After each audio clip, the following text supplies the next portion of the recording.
Good morning, student. Today we are starting with a new chapter, D and F block.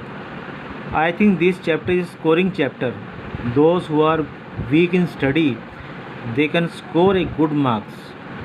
Example आपके सामने दे रहा हूँ कि बेटे यार डी ब्लॉक स्टार्ट कर रहा हूँ. It is just like a classification of element that you have read earlier in 11th class, just like S and P block. यहाँ पे डी ब्लॉक चालू करने से पहले ये सोचो कि डी ब्लॉक के मेंबर कौन से हैं. तो just I have done S C, scandium, titanium, vanadium, chromium, manganese, Fe, CO, Ni, Cu, Zn.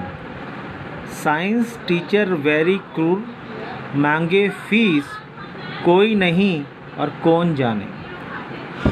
ये चीज़ तो मैंने बनाई है, आप अपने बना लो, कोई टेंशन नहीं है. But you have to remember while you are writing the electronic configuration, अगर आप 3D सीरीज ले रहे हो तो आपने AR लिखना है. क्या लिखना है बेटा? AR लिखना है. और अगर आपने नेक्स्ट लेनी तो KR और नेक्स्ट लेनी तो XE लिखना है. KR means krypton, X means xenon.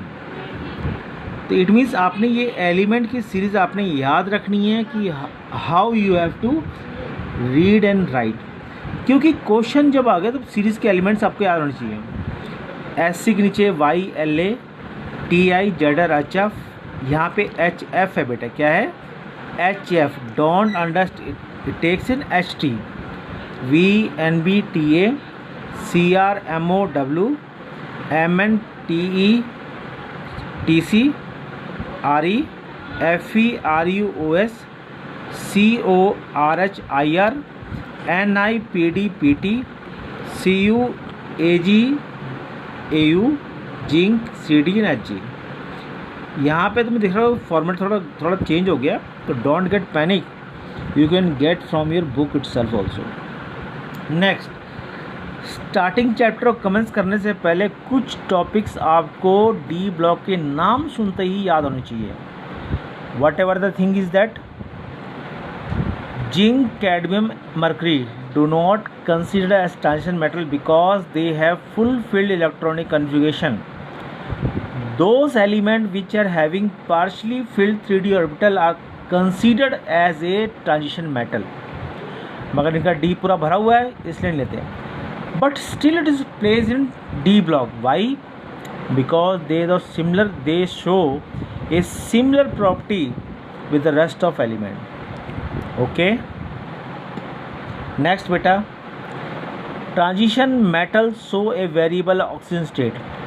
उनका स्टेट को फिक्स नहीं है. जैसे आपने पढ़ा होगा, sodium have tendency to lose 1 electron, magnesium have tendency to lose 2 electron. But transition metal के बारे में कहना मुश्किल है. I know that still is metal 1 भी लूज कर सकता है, 2 भी कर सकता है, 3 भी, 4 भी, 5 भी और 6 भी और 7 भी. In that case, the transition metal have ability to show a variable oxidation state. Among that, manganese have ability to show a +7 state, and osmium just lying below that have ability to show +8 oxidation state.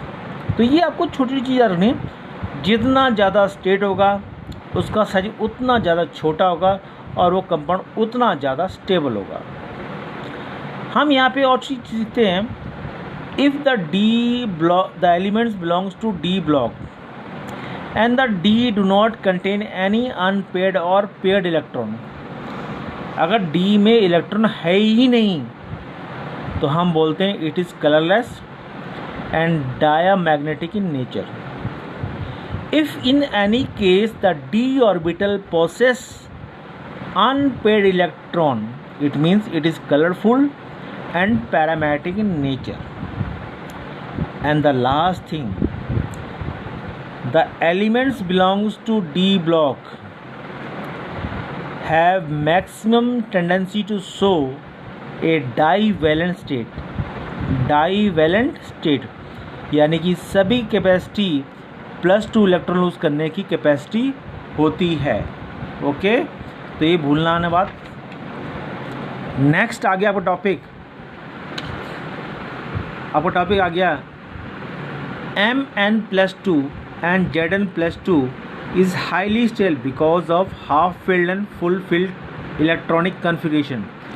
If you want to remove an electron or want to add electron, that will require a high addition enthalpy along with the electron gain enthalpy. These are the points before starting the chapter you have to take or keep in mind that I have to remember always.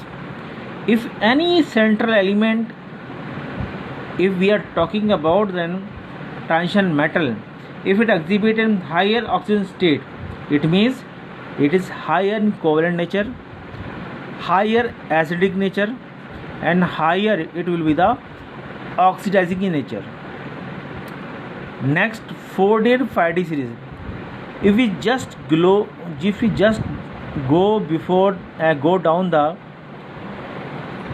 3D series, we find 4D and 5D series are almost of having similar size because of poor lanthanide contraction. It is nothing but it is given a name lanthanide contraction because if the electron present in 4f orbital or a 5f orbital, it will provide a poor shielding effect. It means वो properly shield नहीं करेगा तो उसको धक्का देके size को छोटा हम कर सकते हैं. It means those electrons who are present in 4f or 5f orbital, they provide poor shielding effect, due to which effective nuclear charge get increased and size get decreased. Here I have written general characteristic. अगर आप left to right move करोगे atomic size, तो as we move left to right the effective nuclear charge goes on increasing and size goes on decreasing because effective nuclear charge means the number of proton present in an nucleus that will pull the outermost electron. आप अगर बढ़ते हो 21, 22, 23 करते हो तो number of proton बढ़ते हैं. क्या atomic number itself give the information about A number of electron and proton, और दोनों ही बराबर होते हैं. Number of electron and proton क्या होते हैं हमेशा बेटा? बराबर होते हैं, वो कभी भी चेंज नहीं होते. तो जितने न्यूक्लियस में प्रोटॉन बढ़ेंगे उतना ज़्यादा साइज डिक्रीज करेगा. तो just I have given the explanation in English और हिंदी. तो आपने इसको समझना है और महसूस करना है कि सर ने क्या दिया है. On the bottom I have given the homework and that you have to do in fair notebook so that whenever I required you can submit me. अगर मान लो कि मैंने कल ही आपको बुला लिया और बोल दिया बेटा होमवर्क दो मुझे, और आपके साथ होमवर्क नहीं है, it means you are the culprit. And for that you have to be prepare कि मैंने होमवर्क डेली और रिस्पॉन्सिबल होने के साथ साथ अपने टाइम पे काम करना है. So please go through the topic and do the homework in fair notebook. Thanks and have a nice day. Okay.